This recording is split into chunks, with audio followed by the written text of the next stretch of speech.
Hey, welcome back to Audiobook Bay. I just finished The Millionaire Fastlane by MJ DeMarco, and it's going to make you question everything you've been told about building wealth. Let's get into it. Takeaway 1. The slow lane is designed to keep you broke. You know the advice: go to school, get a stable job, live below your means, invest for retirement. It sounds reasonable, right? The problem is it's fundamentally broken. Your income is completely capped by your time. You have 24 hours. Your boss controls the terms, and no raise is going to change that dynamic. Even making $100,000 a year, you're still just trading your actual life for paychecks. The math on this is brutal. Make $70,000 gross, spend $45,000 on essentials, save $5,000 yearly. You're looking at 30 to 40 years before you have enough to retire. By then, your best years are gone. You've traded youth, your most valuable asset, for a theoretical payoff decades later. Action step: look at your current job honestly. Can it give you a 10 times return on your time investment? If the answer is no, you're in a trap. Stop accepting that trading 8 hours of your day for 2 hours of freedom is normal. Takeaway 2. A business isn't a job where you set your own schedule. Most people who try to escape the 9-to-5 make this one critical mistake. They start a business, except it's not a business. It's a job they own. They trade the office for their garage and call themselves entrepreneurs, but if they are the only person delivering the product or service, they haven't escaped anything. They've just relabeled the trap. Think about a personal trainer charging $50 an hour. They're booked 30 hours a week, making $1,500 weekly. Maybe they work 60 hours instead and double that, but they still haven't escaped. They're just more exhausted. They haven't created a business. They've created a busier job. A real business works while you're sleeping. It scales without you personally being involved. Here's what to do. Audit your income right now. Is every dollar tied directly to your hours? If yes, you're not in a business. You're self-employed, which is actually just being your own boss at a harder job. You need to build something that multiplies your effort, not multiplies your hours. That means automating, delegating, or systematizing. Do not scale by adding more of you. Takeaway 3. 5 parameters determine whether your business idea actually works. DeMarco lays out this framework that's genuinely useful for evaluating opportunities. Every opportunity exists on a spectrum across 5 dimensions. First, controllability. Do you control your business, or does someone else control the rules? Second, scalability. Can you serve 100 customers or 100,000 without doubling your effort? Third, speed. How fast can you actually generate profit? Fourth, residual income. After you create something, does money keep coming in? Fifth, leverage. Are you using other people's time, money, or distribution to amplify your work? Let's compare 2 real scenarios. A coffee franchise owner controls very little. The corporation controls the brand, the menu, the suppliers. They have limited scalability, slow wealth growth, almost no residual income. Now compare that to someone running a subscription software company. They have full control, infinite scalability, residual income from every subscription, and leveraged infrastructure that wasn't built from scratch. Benchmark your idea against all 5 before you commit years to it. If it scores high on at least 4, you might have something real. If it fails on 3 out of 5, you're just going to be tired. Takeaway 4. You need a vehicle, not a vague wish. Everyone wants to be rich. Almost nobody wants to actually do the work, especially through the brutal construction phase where you make $0 for months.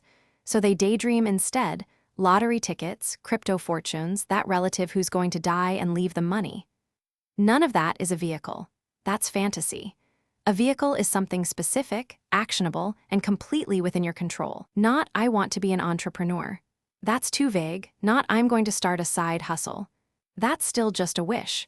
A vehicle is something like, I'm going to build an email list of 10,000 people interested in fitness and sell them a digital course on intermittent fasting.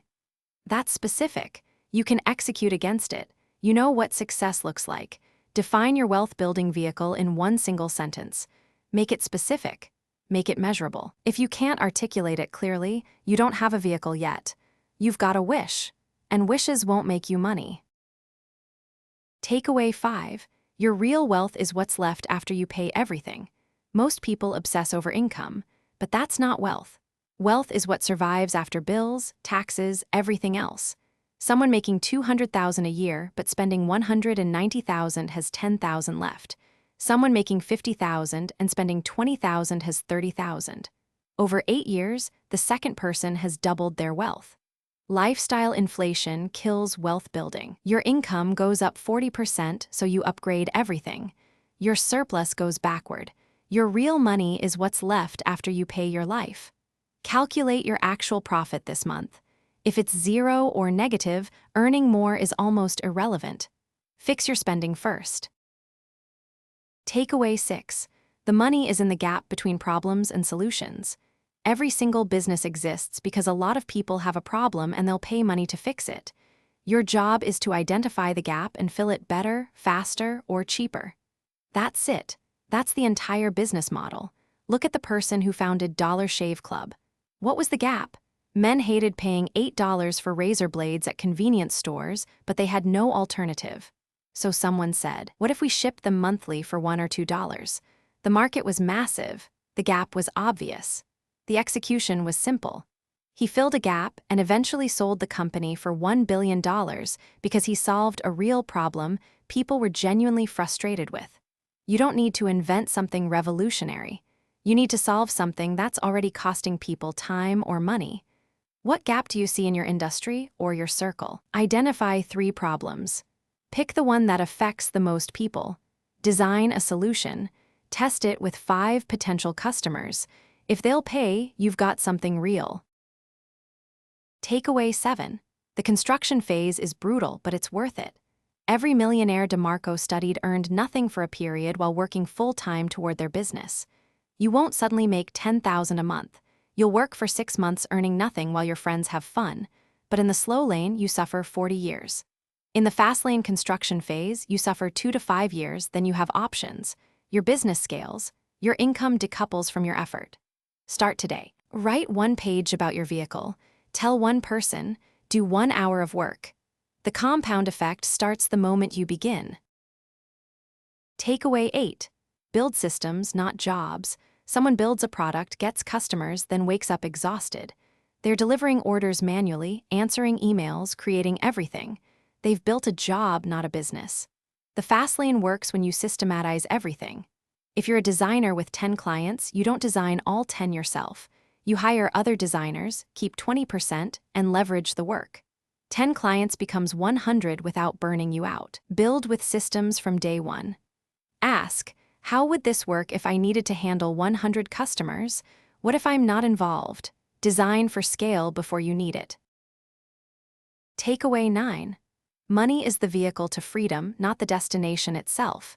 Here's where DeMarco surprised me. He's not glorifying wealth for its own sake. He's not saying you need $100 million. He's saying money is a tool. It's freedom. It's options. It's not having to show up somewhere you don't want to be. Too many people define their goal as make $1 million without even asking why. So you make that million, but you're still working 80 hours a week on a business you resent. You're still controlled by obligations you hate. You've gained a bigger cage. The real goal is to engineer the life you actually want and work backward to the money number that makes that possible. For some people, that's 500,000. For others, it's 5 million. For others, it's enough passive income to never worry about money. The number changes, but the principle doesn't. Define your freedom first. Is it time freedom, geographic freedom, or financial freedom? Then reverse engineer the actual money number you need. Takeaway 10. Your life is the compound effect of past decisions, and your future is being decided now. Everything about your life, your income, debt, relationships, health, is the result of decisions you made in the past. You read a book. You took a job. You invested in skills. All of that compounded. Your future life is being decided right now. If you do nothing different, you'll be in the same place in 5 years. But if you start 1 small project today and work 10 hours weekly for 2 years, you have customers, revenue, something built. The trajectory shifts. Commit to 1 decision today that your future self will thank you for. Then keep making that same decision tomorrow. That's how compound effects work. They're built on repetition. That's the Millionaire Fastlane. It's about rejecting the assumption that slow and steady is your only option. It's about building an actual business instead of a job. It's about understanding that money is freedom, and freedom is built through leverage, scale, and solving real problems for real people. If the slow lane has started to feel suffocating, this book is going to matter to you. If this resonated, hit subscribe and tell me in the comments which takeaway is going to change how you think about money. Thanks for watching Audiobook Bay.